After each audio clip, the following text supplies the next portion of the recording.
There we go. So we are live. We're soon to be live on Facebook. Welcome to the latest edition of Healing Conversations. Welcome our guest speaker, Dr. Christopher Powell. Welcome Josh. Welcome Cheryl. Welcome Natasha. Welcome Baxter. And welcome everybody on Facebook land. We are live on Facebook as well. Just to give us a short little taste of what today's all about, Dr. Christopher Powell will be leading us on the subject of sonic entheogenesis, generating the experience of God within through sound and vibration. Now, I attended one of Dr. Christopher Powell's sessions, and I have to say that by the time the thing was over, I slept through part of it, through the gongs. The vibration of it just relaxed me so much that I just fell asleep, and which is usually a thing for me whenever there's any sound and vibration, any type of sound healing. So I felt refreshed after the whole session. So I'm super excited to introduce to you guys Dr. Christopher Powell. But before we get started, I'd like to invite everybody on just a short little meditation just to help us arrive here. I know it's still early in the morning. We may still be a little half asleep, or we may have gone to work or, had conversations, whatever the case is. Our energy gets a little bit defragmented. And so this is just to kind of bring it back in because this is our time for ourselves. This is like self-care. How awesome that we get to do this. How like lucky are we, or how blessed are we that we get to take this time for ourselves, for our own mental, emotional, and spiritual, and ultimately physical health. So if you're driving, do not close your eyes, but I invite everybody, if you're in a safe space, just close your eyes, relax, and I invite you to take a deep breath in,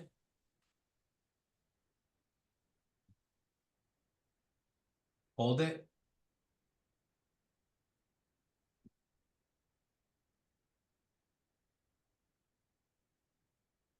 and embrace yourself, hug yourself,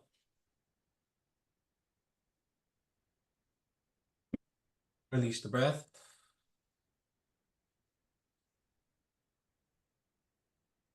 and say, I love me, I love you.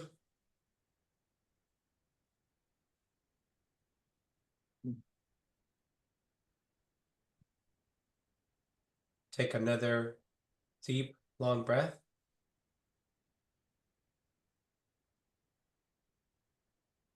hold it,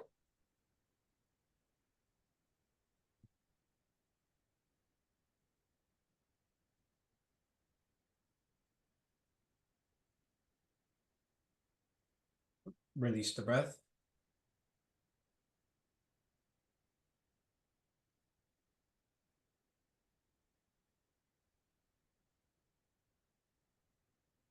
and say, I accept me, I accept you.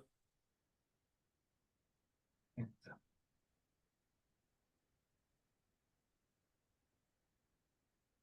invite you to take one last deep breath,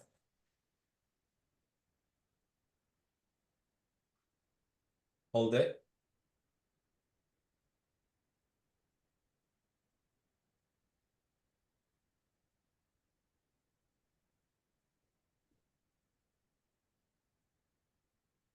release the breath,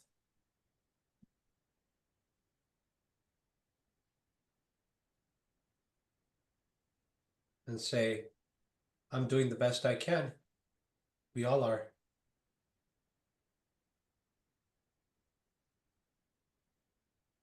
Now open your eyes and arrive here, knowing that there's nowhere else to be. We're right where we're supposed to be. We have today again, excited to announce Dr. Christopher Powell. Again, the subject of today's talk is sonic entheogenesis, generating the experience of God within through sound and vibration. A little bit about Dr. Christopher Powell. During a near-death experience at the age of 18, Christopher's higher self adamantly told him, turn around, you're going the wrong way.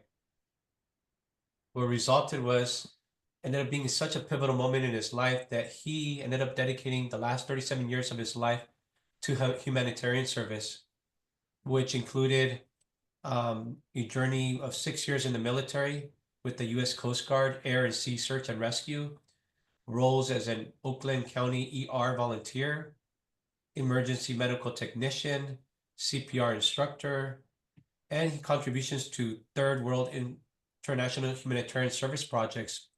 Dr. Powell also served as a structural and wildland firefighter, first responder, bioacoustic vibrational medicine practitioner, Kundalini Meridian Yin Yoga teacher, sacred body language translation facilitator, and doctor of chiropractic. Since 2006, he has been using large planetary tuned symphonic gongs to enhance his sound, frequency, and vibrational healing work. He uniquely integrates Western emergency healthcare with Eastern complementary health practices, offering a holistic approach to healing and spiritual exploration. So we're in for a treat today. How does that work, Dr. Christopher Powell? How do we generate the feeling of God within through sound and vibration? Where our attention is yours. Well, thank you for having me on the show today. I really appreciate that. And just to start off by saying I'm a Gemini, so I'm very curious and I love to learn. So I feel like I've had many lifetimes already in this life, starting with that spiritual awakening I had at 18 during the Great Harmonic Convergence. That was 1987, and it's known as the spiritual Woodstock. It's kind of the first time when there was a huge gathering, like a global meditation event, following wisdom from the Mayan calendar about this wave of enlightenment or wisdom and illumination that was coming to the planet to assist humanity. So that was when I first had my real experience of diving back into myself to experience the God within. And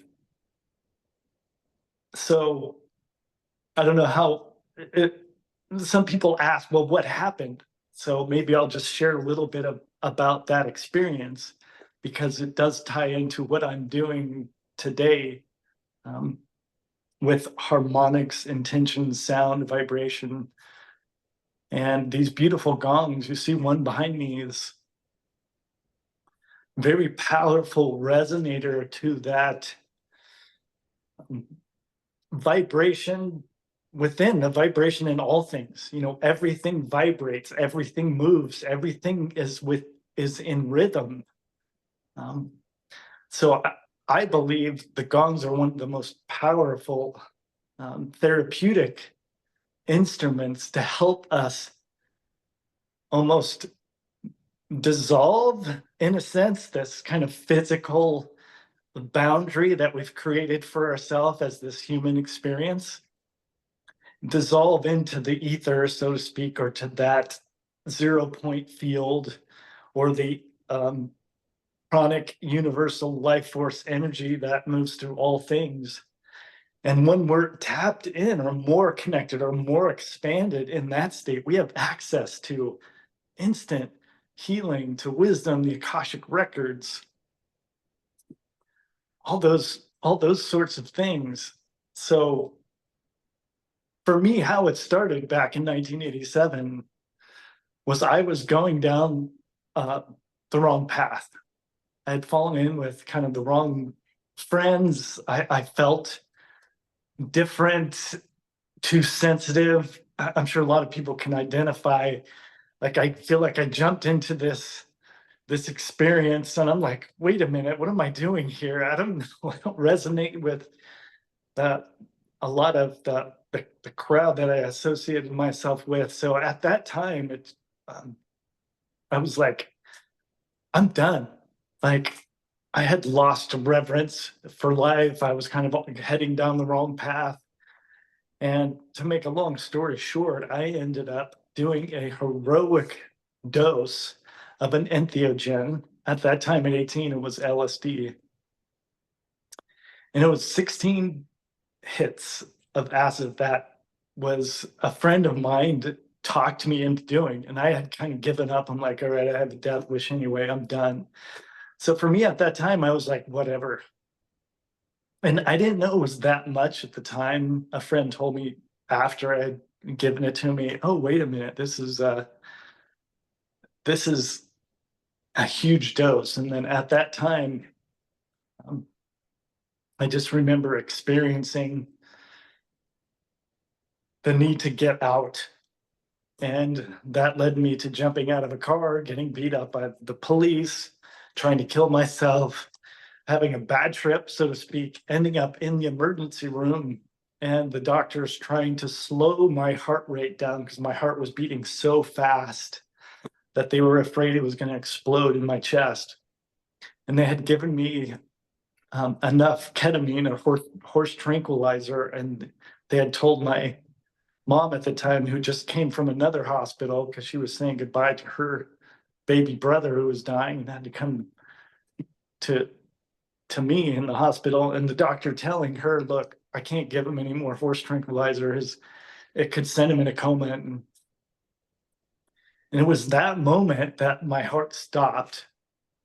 And I heard my ancestors calling from the stars. Like it was a clairaudient experience. It was so loud, it said, turn around, you're going the wrong way. And it was that moment I chose life, because I saw in a flash life and death in a sense. I saw the path that I would be going if I kept going the way I was going, and it was going to lead to death and destruction. And the path I chose was one of humanitarianism and service to others and harmonics and harmony. So that was my initial spiritual awakening, and I jumped into the Coast Guard because I thought, at the time my dad was in the Marine Corps, my mom was in the Navy, my uncle was in the Army. I didn't want to join a military service, so to speak, but I wanted to get away from the kind of lifestyle that I was living. And I thought, okay, if I join the Coast Guard, search and rescue, environmental protection, things like that, it could get me away from my immediate surroundings and then into doing something of service. So there's the background. And then back to your question about how can we experience that entheogenesis, that experience of generating the god or goddess within, right? And there's different ways to do that. There's meditation, there's plant medicines are very popular right now. And I started using sound and vibration, intention, and frequency when I came out of chiropractic school in 2006. And there's a way, if you think about when you're on a plant medicine journey from ayahuasca or peyote or any type of shamanic experience, there's sound or music is kind of the secondary, your therapist in the room. So it's always accompanied by sound and vibration. And for me, and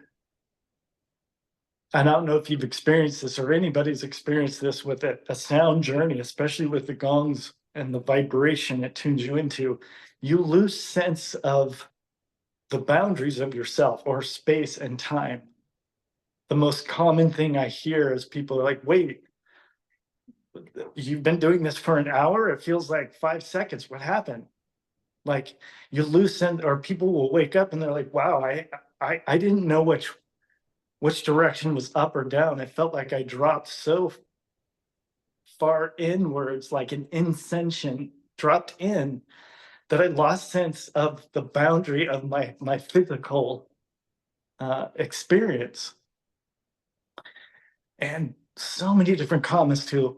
People are like, wow, I like I heard my higher self speaking to me, or I was transported to another realm or a past life, and I worked out this karma that I had accumulated with someone, and we worked that out. And then when I woke up, the pain that I had been experiencing in my shoulder and with this person in this life had completely transformed.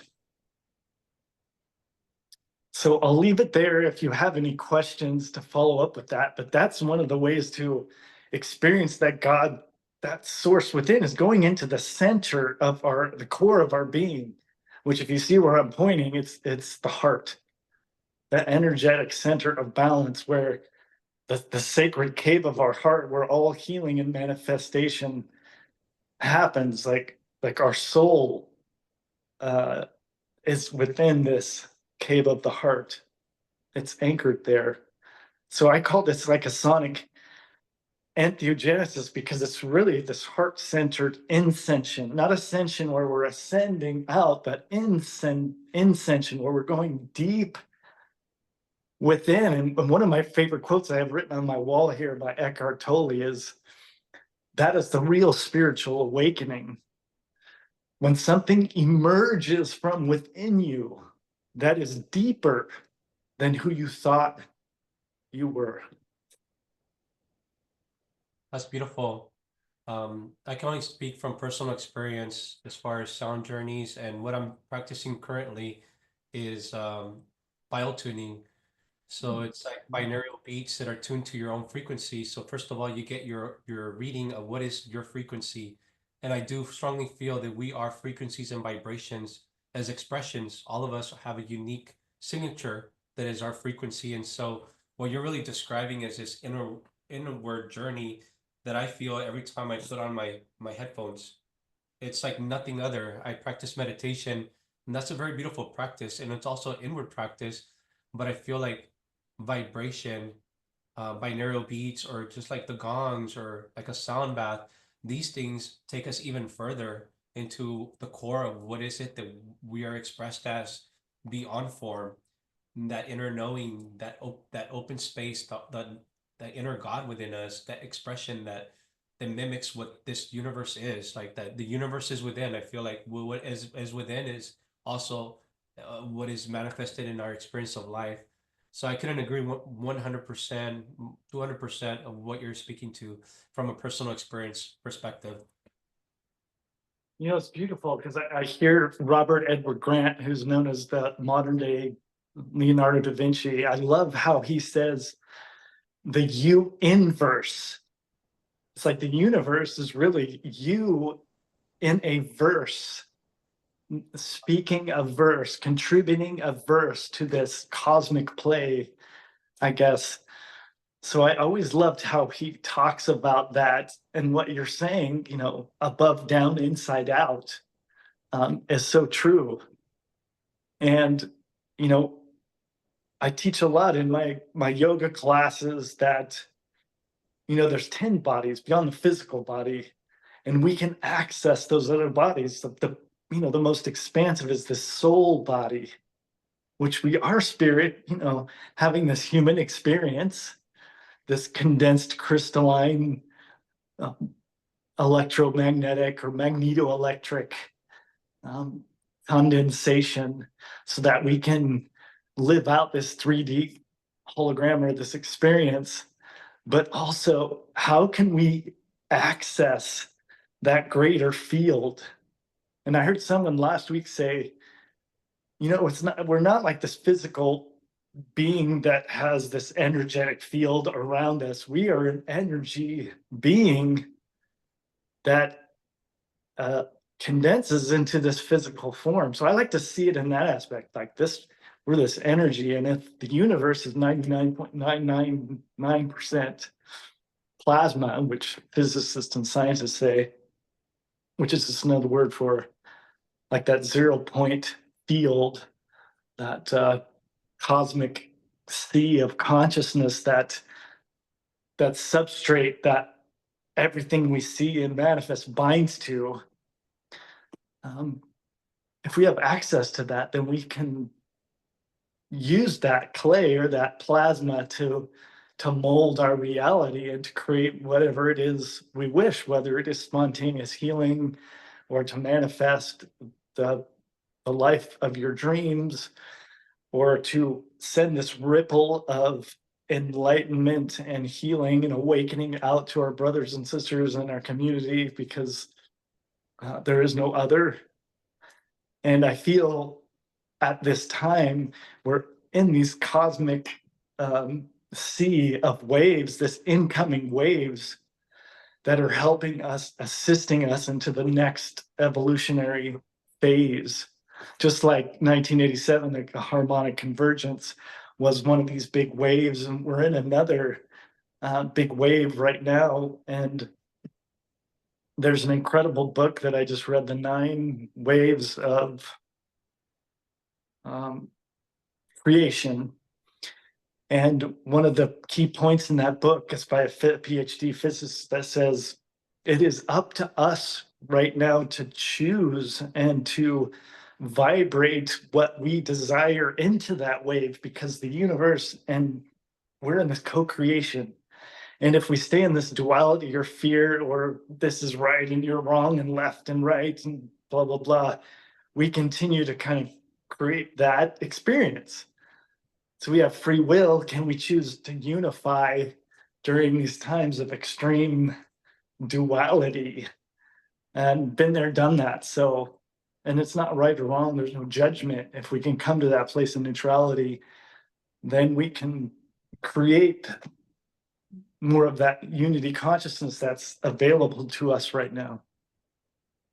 Right. No, I love everything you just said. I mean, I feel like we could speak for days on every sentence you say, right? My perspective, and we all have varying perspectives, and I love how you said there's no way to be, there's no right or wrong. There is just simply judgment of what is. Life is much like nature. You don't say to that tree or to the other tree, how come you don't look the same? Trees are just beautiful trees, no matter how they're shaped or formed. And so it is with us, right? We're all expressed differently, but appreciating what this is, that we are all connected in this web of life. I love what you said earlier, too, that we are this tone composing this grand symphony of life being expressed. You can say Pachamama, we are part of Pachamama. We are part of this earth, this universe. It's all this symphony of life humming and moving along and being expressed and evolving. And I do feel this expression that stands before you speaking did not exist prior to 2020 in this iteration. And we are evolving. And I feel that as we look within, we see that we are part of that expression of evolution. And we're not all the same. We're all expressed differently, and there's nothing wrong with any way to be. And I feel like this is what this space is for, to really come to a space of self-love and acceptance and lightness, because we are part of that symphony. If it wasn't for us, then it wouldn't be a beautiful hum, and we're just humming along as part of that beautiful symphony. I love what you say, and that reminds me. I wanted to read a Sanskrit verse out of the sutras that talks about that symphony. If I could right now, it's just really brief. It's like 2 sentences, but it picks up on what you're saying. It says, "Close the ears that track the outer world, and open the ears of the soul. Engage the muscles at the base of the spine, the intimate and special places. The song of creation, sustaining, enlivening, is thrumming in your body, whispering secrets. Listen in, meditating on the symphony of your own life currents, and enter the palace of the Creator." So that's some beautiful Sanskrit wisdom that talks about that symphony that is within us. And just our practical experience as a human, it's so easy to become disharmonious or diseased and lose touch with that harmonic, because we're so focused on sight, seeing things, social media, things that create this kind of myopic vision. Not wrong, but it creates a nervous system that's more in the fight or flight. It's the sympathetic is ruled by vision. Sympathetic nervous system is that fight or flight. And parasympathetic, that rest, digest, healing mode, is ruled by sound.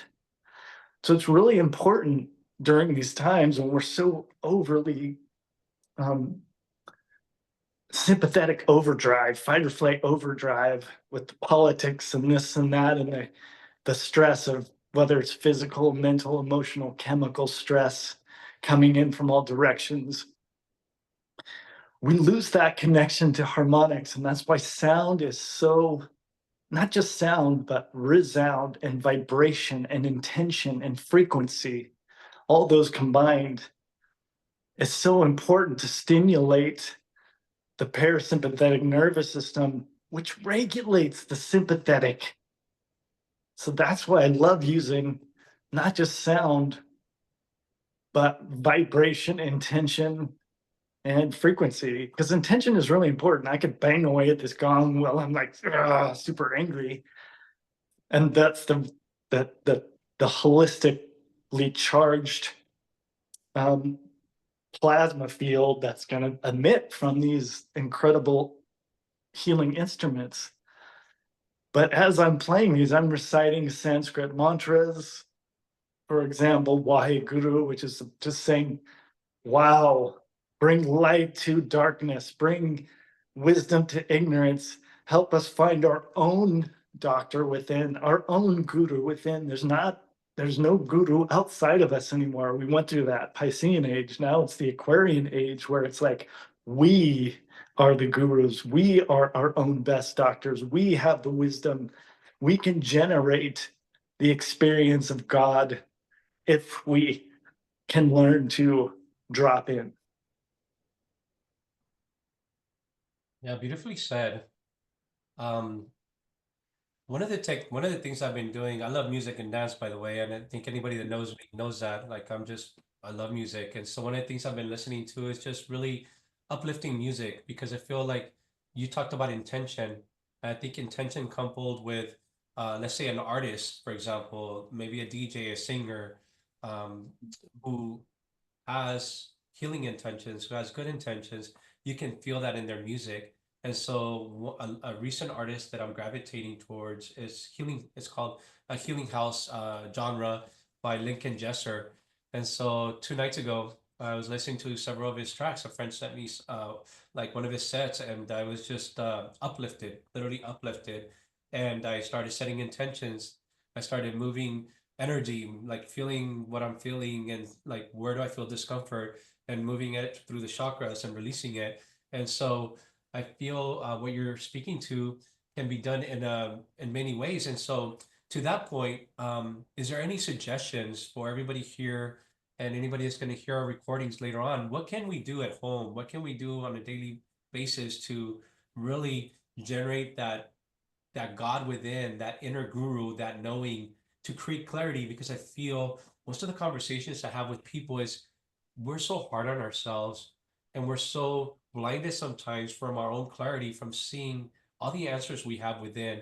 What are some practical things that you think that we could do to create clarity, to remove those clouds, to see things clearly, to go and grab that inner wisdom that's always there in our hearts?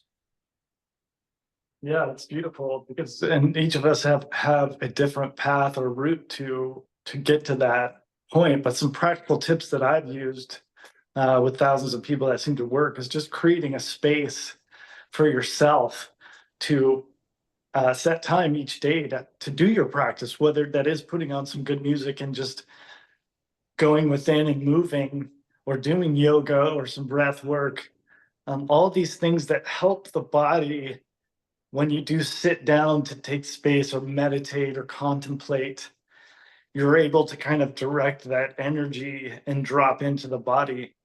For me as a Gemini, I have a lot of energy, so I like to move and not just go and sit in meditation first. So I do yoga, and then I'll sit in contemplation or meditation. But I think it's so important right now is to make sure that you actually have a space, whether it's your office or in a home, a small space where you can set time every single day, 5 minutes, 15, 20 minutes, an hour, to either sit in contemplation, do yoga, write, and really drop into your core, your heart. I think that's a incredibly practical way, is just to whatever you do, whether it's moving or walking on the beach at sunrise or sunset, and then coming to that space of quiet and listening, opening up that listening aspect, be here now, and just breathe and focus on your heart with gratitude. You know, our heart beats up to 100,000 plus times a day, and most of the time we don't even acknowledge that, or even it's happening behind the scenes, so to speak. So if you can just stop, sit, take some deep breaths as if you were breathing in and out of your heart to drop into the core of your essence, that can be a really powerful way. And like you said, put on some uplifting music and just move your body. I listen to sounds of nature when I do yoga, because nature, again, is very healing and very powerful, and it helps us to harmonize um, ourselves. Thank you. What have been some of your experiences? You said that when you received the message from your higher self, turn around, you're going the wrong way, then you turn the last 37 years of your life to humanitarian service. I'm just intrigued to hear some of those stories.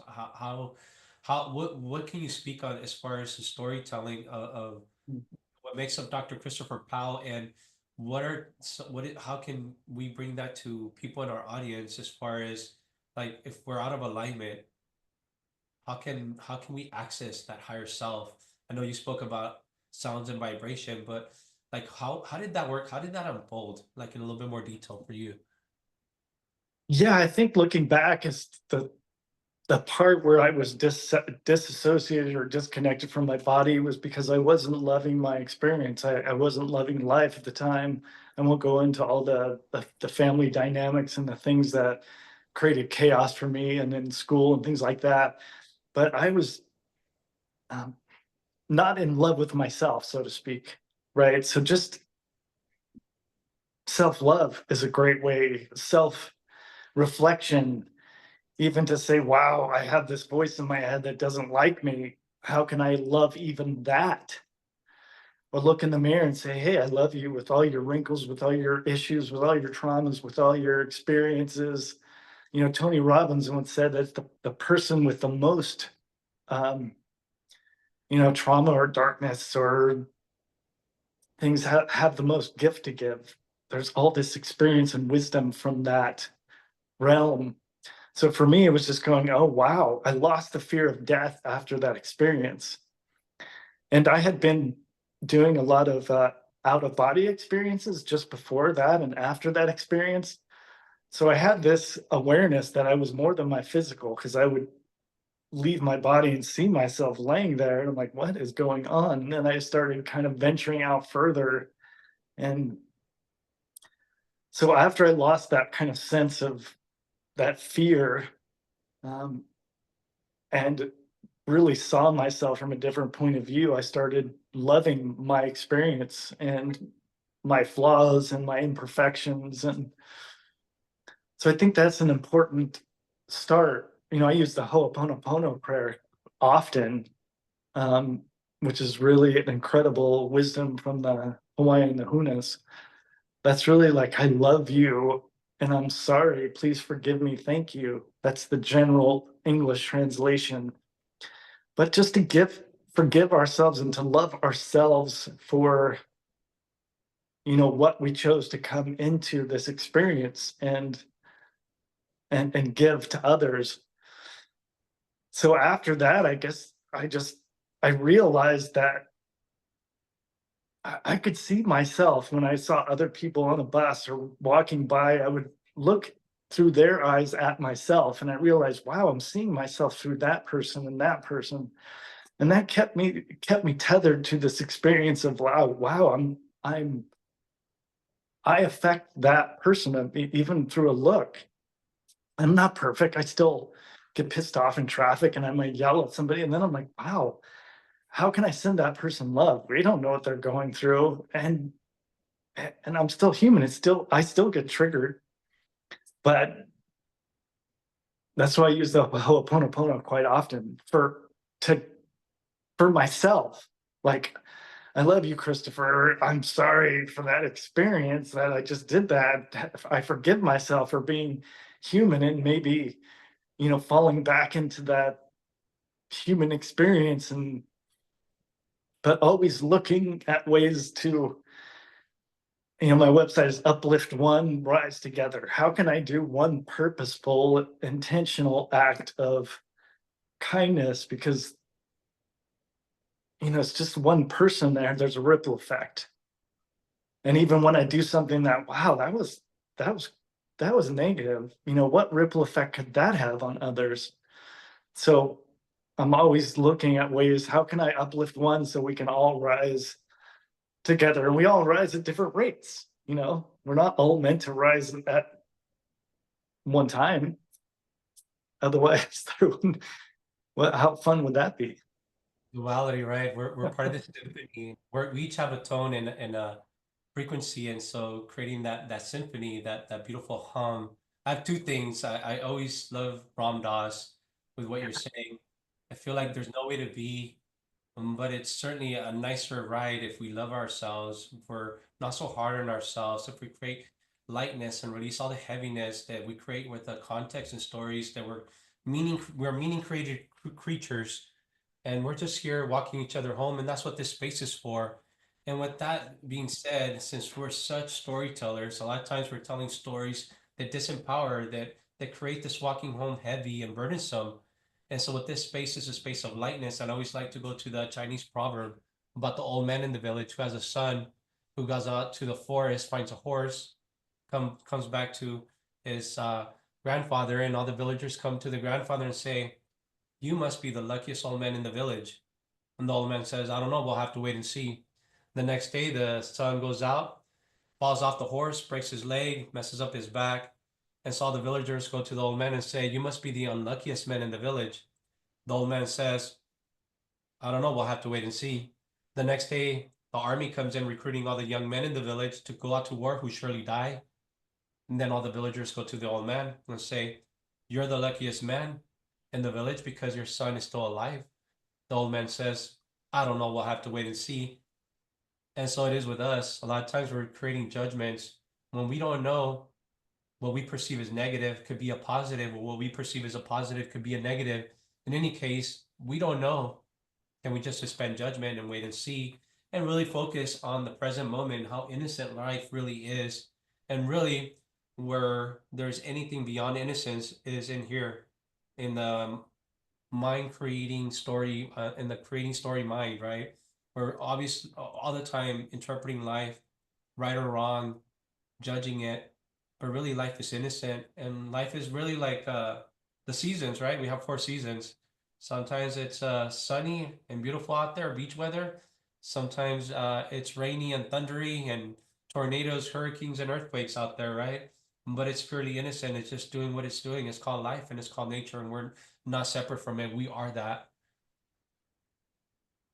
Yeah, and I'm reminded by what Dr. Candace Pert, who wrote Molecules of Emotion, she called it the body mind, because whatever is in our minds, awareness affects the body, and that can get stuck and crystallized in this or frozen in our meridians, or in our chakra systems, or in the nadis, or the flow in our fascia.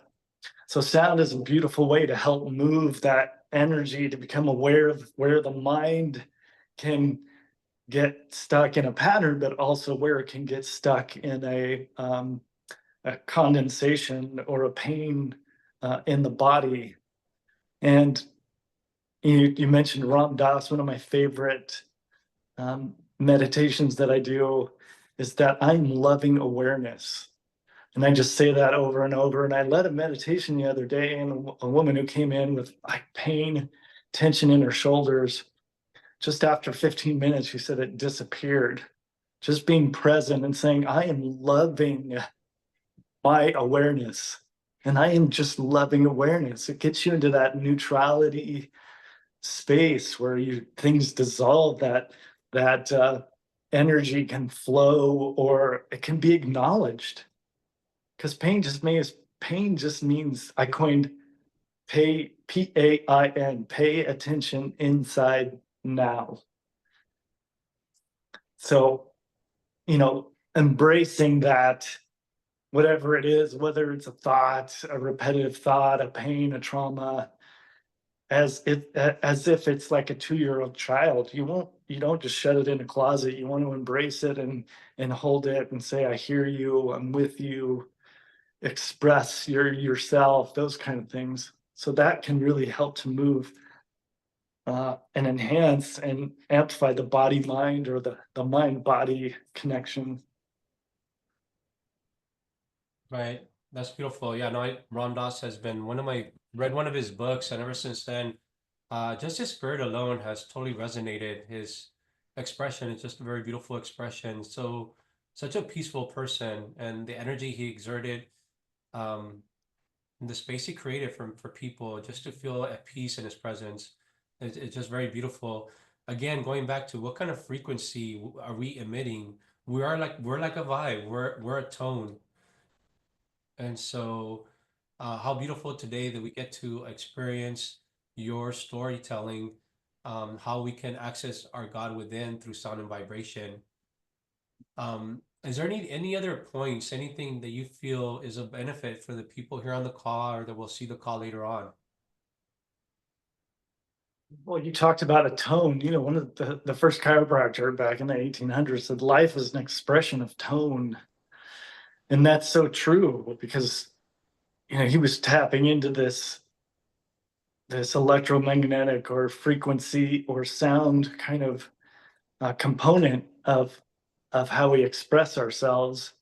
And you mentioned in the beginning that we each have this unique frequency, or our unique song, just like a fingerprint, this unique energetic or harmonic signature.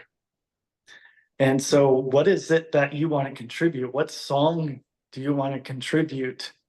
What verse do you wish to contribute to this great play that we're all experiencing? So that helps me, create more of an uplifting feeling in my life when things get chaotic. What do I want to contribute? What verse, what song, what energetic frequency, what tone do I wish to uh, input into the the the waters? Because water is so intelligent. The primordial waters that surround us, not the physical element of water, but the primordial waters, everything that's invisible that surrounds us, what we input into it sends out ripples, and then that comes back to us as an experience. So that's a good way to kind of go through life, to say, okay, what tone am I emitting? And a lot of times it really helps us. Wow, my radio has been set on this channel that it hasn't been, it's been very staticky and um, whatever word you want to use for it, not in line with my higher self and my soul's expression of my heart's song. So yeah, there's that. And I just welcome anyone to find your way towards sound. One of the workshops, the incensions that I created is called cymatic emergence, for that reason, because sound has this ability to transform matter. Sound can shape matter, and we are this beautiful sacred geometry. When you get down to the microscopic level and even the macroscopic level, we are the sacred geometry. And when the right sounds and vibrations are tuned into or moved, with the gongs or with whatever, it helps that sacred geometry be expressed, just like sand on a plate. And you start vibrating in a certain tone, you see it, kind of the sand rearranging in these beautiful mandalas. And that's exactly what we are, in a sense. I love that analogy. As you're saying all this, a couple thoughts came through. One was about focus and noticing. And you mentioned like what sound, what is our signature? What are we putting out there? And all we have to do is simply look at our experience, look around. what am I experiencing? How am I feeling? How am I relating to my job, my relationships, my family, all these things, right? And it's really showing where our focus is, what kind of tune are we? And if we're not satisfied with it, it's because that's simply where the focus is at. That's the tone that we're putting out there. And it's just a matter of shifting because I feel the field of reality has all possibilities in front of us. And it's just a matter of like, what's my tone? What's my vibe? And just sometimes noticing it and refocusing and retuning our tone, our vibe will produce a different experience. And then all we simply have to do and check and say, oh, I like this experience. And then look that we're well, okay. I'm at the right tone now. I'm in alignment. And so when there's misalignment, well, obviously, it doesn't feel good because our experience doesn't feel good. And so that's a good way to check ourselves. And it reminds me just real quick, one of my friends who's an incredible sound healer, voice coach, and medium, Stuart Pierce. He's been leading tours to sacred sites in Egypt for like 50 years now. And he wrote some amazing books, Alchemy of Voice. And he always says something that resonated with me. He says, if words arise from the heart, they enter the heart. But if words arise from the tongue alone, they don't pass beyond the ears. So basically what he's saying is if you can find your signature tone from the core of who you are, if words arise from the heart, from that point of parasympathetic, not from fight or flight, then they enter the heart and we hear it. We're in resonance, we're in tone with each other. But if it comes out of this space just from the tongue, or it's just a response out of fight or flight, they don't pass beyond the ears. They don't enter us. They don't affect our soul in effect. We don't, I mean, of course it affects us. We contract and we stay in that fear, but affect us in this way that we can contribute and open and expand and help each other. So I love Question. that. You hit on a very important point, and I think this is the crux of our talk today. How can we how can we identify when we're operating out of this provoked state, out of this reactive state where our nervous system is activated and we're in fight or flight, versus how can we dive deep into our beingness, right? Our heart, our Mhm. openness. What would be one Yeah. of your suggestions? I know we talked a lot about that, but just to recap it. And most people, and you can identify with this, if you are, if your breath is shallow and short and you just react, that comes from this fear state. But a lot of times you'll hear, if you just say stop, take a deep breath, you have a moment to connect with that deeper part of you, your breath. Breath is life. You know, it's connecting to that life force, slowing down, taking a deep breath in, slowing down, connecting to the yin part of it, that feminine aspect that's connected to compassion and empathy, and designing our life instead of reacting from that space. So we can always feel when we're in that state of kind of fight or flight, if we just want to respond or react and our breath is shallow and our heart is racing. All we have to do is go, okay, pause, take a deep breath. And sometimes I get it, when we're in that mode, we get stuck in that loop. But the reality is we have to learn to say, breathe, take a moment instead of reacting. And that's different, of course. If a car's coming at you and you're in a crosswalk and they don't see you, you need that to be able to react and jump out of the way. I'm not talking about that. I'm talking about those moments where, you know, somebody cuts you off in traffic and you want to slam on the horn, but you go, breathe. The moment you connect with your breath, you connect with that deeper source, the deeper wisdom. I am loving awareness. Ho'oponopono. Love you. I'm sorry.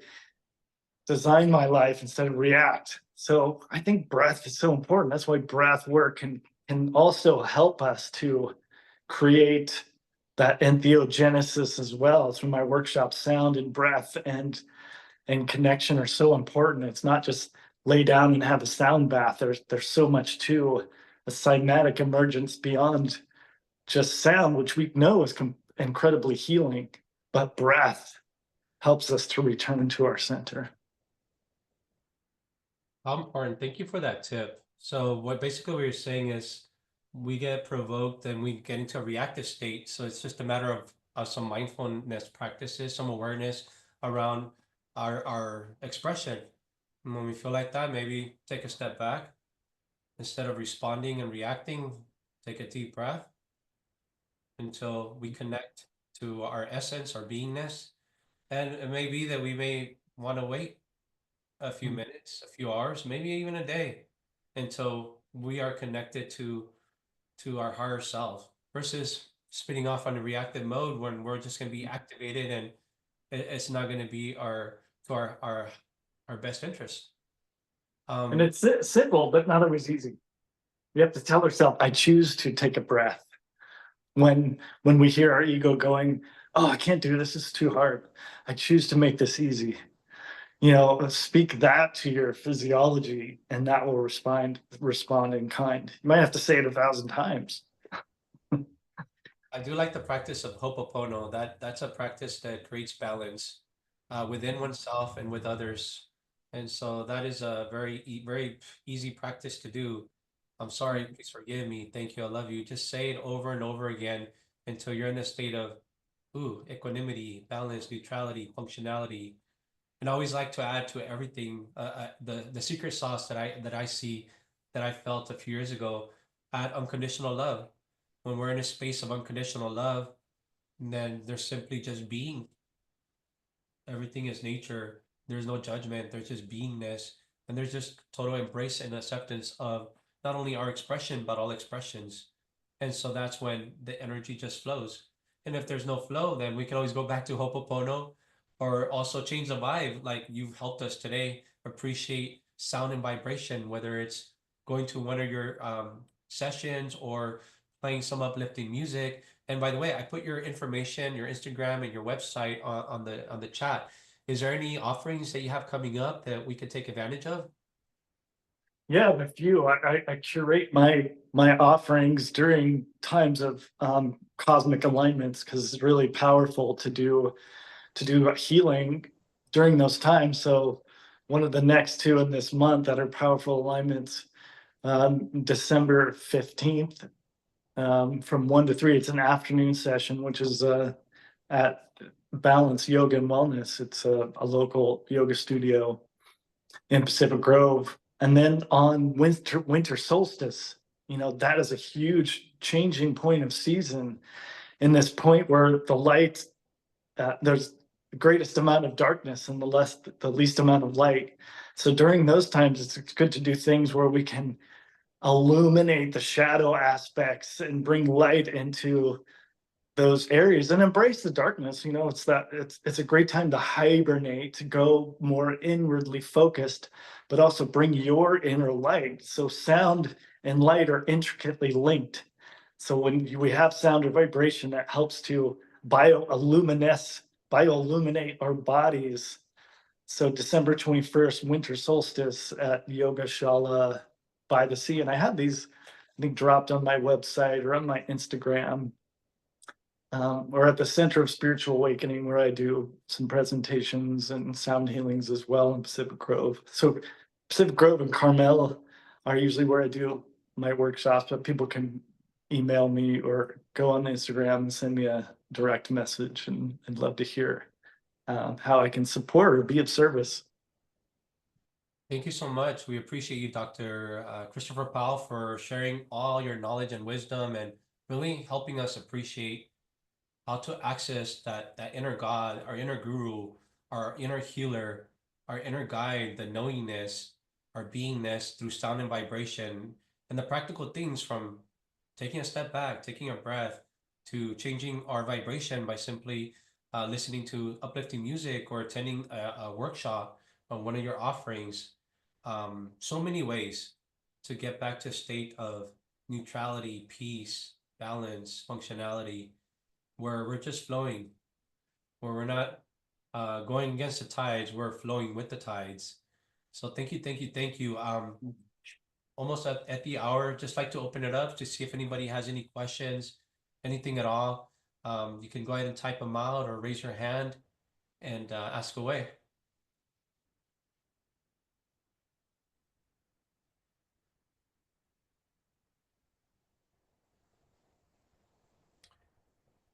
And if not, oh, okay. So yeah. And if no questions, we'll give it another couple seconds. Any questions? This would be the perfect time. Going once, going twice. I'd just love to say angelic blessings to everyone, healing blessings. Thank you again for having me in this healing conversation and just sending everyone out to love from my heart during this holiday season. May we be uplifted, enlightened, and healed. And we already are. So thank you. Appreciate you. Thank you, brother. Like to just close it out with a very short meditation. Again, if you're driving, do not close your eyes. But if you're in a safe place, I invite you to close your eyes. Then take a deep breath. And as you take this deep breath, imagine that you're breathing in all the suffering of yourself, your friends, your family, the world. And just hold it.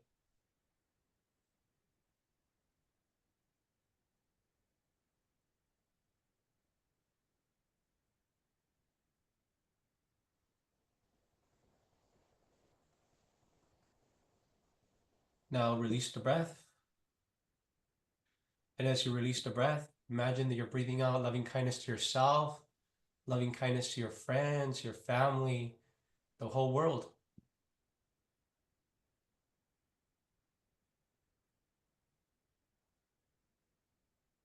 And I invite you to open your eyes. I want to say thank you once again for everyone being here on our call today. Appreciate you, Dr. Christopher Powell. Thank you, thank you, thank you. And until next week. Thank you. Blessings, everybody.